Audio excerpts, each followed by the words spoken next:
नमस्कार. आज आपण नाचणीच्या डोस्याची रेसिपी बघणार आहोत. उन्हाळ्यामध्ये तुम्ही तांदळाचा डोसा बनवण्याऐवजी अशा प्रकारे नाचणीचा डोसा बनवू शकता. नाचणीचे भरपूर असे फायदे आहेत. तुम्हाला जर वजन कमी करायचे असेल तर तुम्ही तुमच्या आहारात नाचणीचे सेवन हे केलेच पाहिजे.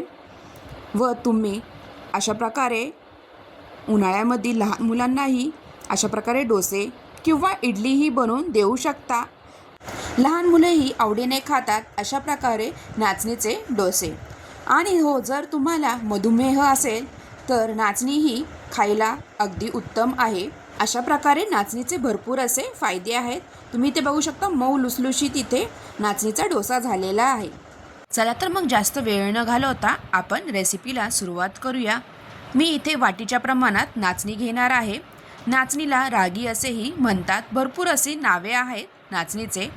इथे मी 2 वाटी एवढी नाचणी घेतलेली आहे आणि 1 वाटी एवढे तांदूळ. इथे तांदूळ मी रेशनचाच वापरलेला आहे.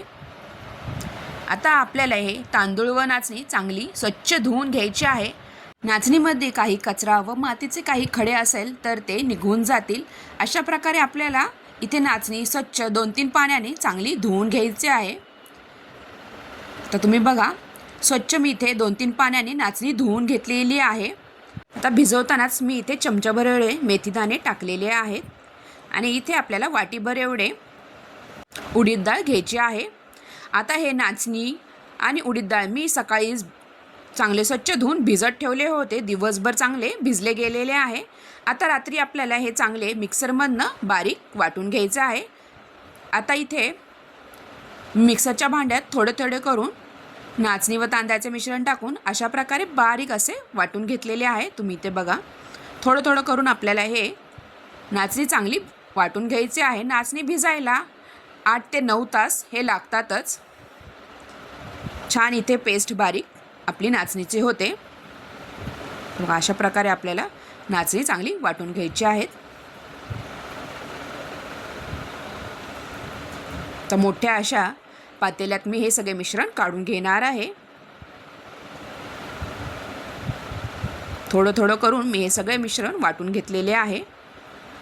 आणि जे उडीद डाळ आहे ते उडीद डाळाचं पाणी जे असतं तेही आपल्याला इथे घ्यायचं आहे, जेणेकरून हे पीठ चांगलं आपलं फसफसलं जातं.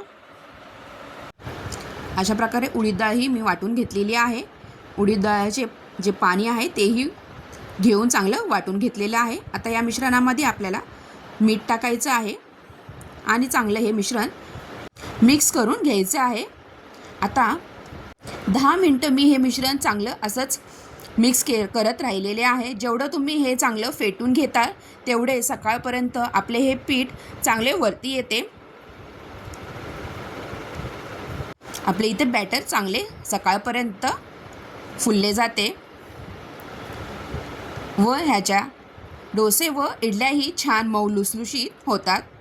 अशा प्रकारे हे रात्री सगळं मिश्रण वाटून ठेवायचे व सकाळपर्यंत छान वरपर्यंत बॅटर येतं. रात्रभर पूर्ण भिजून जातं हे. आणि सकाळी उठून तुम्ही याच्या इडल्या व डोसे काहीही करू शकता. आता मी हे चांगलं 10 ते 15 मिनटं असंच हे बॅटर चमच्याने चांगलं मिक्स करून घेतलेलं आहे व झाकण लावून आपल्याला हे असेच रात्रभर ठेवून द्यायचं आहे.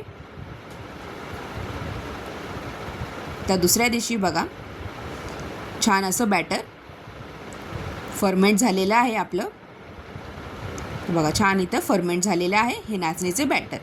तर तुम्ही या बॅटरच्या इडल्याही करू शकता व हवे असेल तर डोसेही करू शकता. इडल्याही छान मऊ लुसलुशीत होतात. तर मस्त इथे घट्टसर इथे बॅटर आपलं झालेलं आहे. तुम्ही तांदूळ नाही वापरले तरीही चालेल, नुसतं नाचणीचेही डोसे करू शकता. फक्त नाचणी आणि उडीद डाळ भिजत ठेवायची आहे व अशा प्रकारे मी सांगितल्याप्रमाणे वाटून घ्यायचं आहे रात्री व फर्मेंट करायला ठेवायचं आहे. आता मी हे थोडं बॅटर एका भांड्यात घेतलेलं आहे. बॅटर जरा घट्ट आहे त्यासाठी थोडंसं पाणी टाकलेलं आहे. आता साईडला मी तवाही गरम करायला ठेवलेला आहे. तवा चांगला गरम झाला की आपल्याला इथे डोसे करायला घ्यायचे आहेत. तुम्हाला हवे तसे तुम्ही पातळ क्रिस्पी डोसा करू शकता किंवा स्पॉन्जी असा डोसाही करू शकता. तर अशा प्रकारे मी पातळ असा इथे डोसा केलेला आहे. मस्त इथे आपले मऊ लुसलुशीत नाचणीचे डोसे होतात. छान वरतून थोडंसं आपल्याला इथे तेल किंवा तुम्ही इथे तूपही टाकू शकता. मस्त इथे हेल्दी असा आपला नाश्ता होतो. तर उन्हाळ्यामध्ये तर नाचणीची भाकरी, नाचणीचे डोसे, नाचणीचे घावणे अशा प्रकारे तुम्ही भरपूर असे पदार्थ नाचणीचे बनवून खाऊ शकता व मुलेही आवडीने खातात व हेल्दी असे काहीतरी मुलांच्या पोटातही जाते. आता तांदळाचे डोसे करण्याऐवजी मीही नाचणीचेच डोसे महिन्यातनं 2दा तरी होतच असतात. मुलांच्या टिफिनमध्येही कधीकधी अशा प्रकारे नाचणीचे डोसे तुम्ही देऊ शकता. मस्त इथे आपले डोसे झालेले आहेत. आता इथे डोशासोबत खायला आपण चटणी बनवूया. चटणीसाठी मी इथे ओलं खोबरं घेतलेलं आहे. आता ओले खोबरे आणि इथे फुटाण्याची डाळ आपल्याला भाजकी चण्याची डाळ इथे टाकायची आहे व तुम्हाला तिखट हवे असेल तसे तुम्ही इथे हिरव्या मिरच्या वापरू शकता. मी इथे 4-5 हिरव्या मिरच्या व 2-3 लसणाच्या पाकळ्या व चवीनुसार मीठ टाकायचं आहे. आता हे सगळे मिश्रण आपल्याला चांगलं असं बारीक वाटून घ्यायचं आहे. मस्त इथे आपली ओल्या खोबऱ्याची चटणी डोशासोबत खायला टेस्टी लागते. आता ही चटणी वाटून झालेली आहे. आता वरतून आपल्याला फोडणी द्यायची आहे. इथे मी थोडीशी पातळच अशी डोशासाठी खाण्यासाठी ही चटणी ठेवणार आहे. अशा प्रकारे पातळ चटणी तुम्ही इडलीसोबतही खाऊ शकता व डोशासोबतही खाऊ शकता. आता फोडणीसाठी तडका देण्यासाठी मी इथे फोडणी पात्रामध्ये थोडेसे तेल टाकलेले आहे. तेल चांगले गरम झाले की इथे आपल्याला मोहरी टाकायची आहे. अरे मोहरी तडकली की यामध्ये मी काही लाल मिरच्या टाकणार आहे. गॅस बंद करून घ्यायचा आहे. तर मस्त इथे आपल्याला गरम गरम इथे फोडणी आपण जी चटणी वाटलेली आहे त्यामध्ये टाकायची आहे. आता मस्त इथे आपल्याला चटणीला तडका देऊन घ्यायचा आहे. तडक्यासाठी आपलं इथे मिरचीचं मोहरीचं तडका रेडी झालेला आहे. आता हे चटणीत टाकून मस्त मिक्स करून घ्यायचं आहे. मस्त इथे डोशासोबत ही चटणी खायला एकदम टेस्टी लागते. अशा प्रकारे मी इथे नाचणीचे हवे तसे क्रिस्पी स्पॉन्जी असे डोसे करून घेतलेले आहेत. तर इथे बघा स्पॉन्जी असा डोसाही तुम्ही करू शकता. मस्त मऊ लुसलुशीत हे नाचणीचे डोसे लागतात. तुम्ही जर नाचणी खाल्ली, नाचणीचे पदार्थ खाल्ले तर आपले भूकही लवकर लागत नाही. अशा वेळेस तुम्हाला जर वजन कमी करायचे असेल तर तुम्ही नाचणीचे हे पदार्थ खाल्लेच पाहिजे. मस्त इथे आपला स्पॉन्जी डोसा रेडी झालेला आहे. अशा प्रकारे तुम्हाला ही नाचणीच्या डोस्याची रेसिपी कशी वाटली नक्की कमेंटद्वारा कळवा.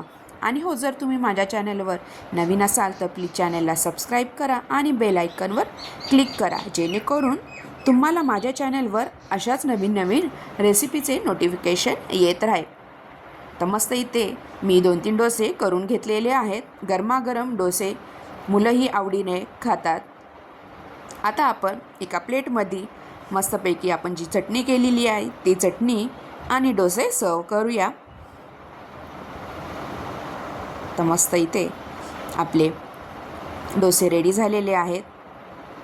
अशा प्रकारे तुम्ही हा व्हिडिओ शेवटपर्यंत बघितल्याबद्दल तुम्हा सगळ्यांचे खूप खूप धन्यवाद. मस्तपैकी चटणीसोबत हे डोसे एन्जॉय करा. पुन्हा भेटूया अशाच नवीन रेसिपीसोबत. तोपर्यंत तुम्हा सगळ्यांना बाय बाय. थँक्यू.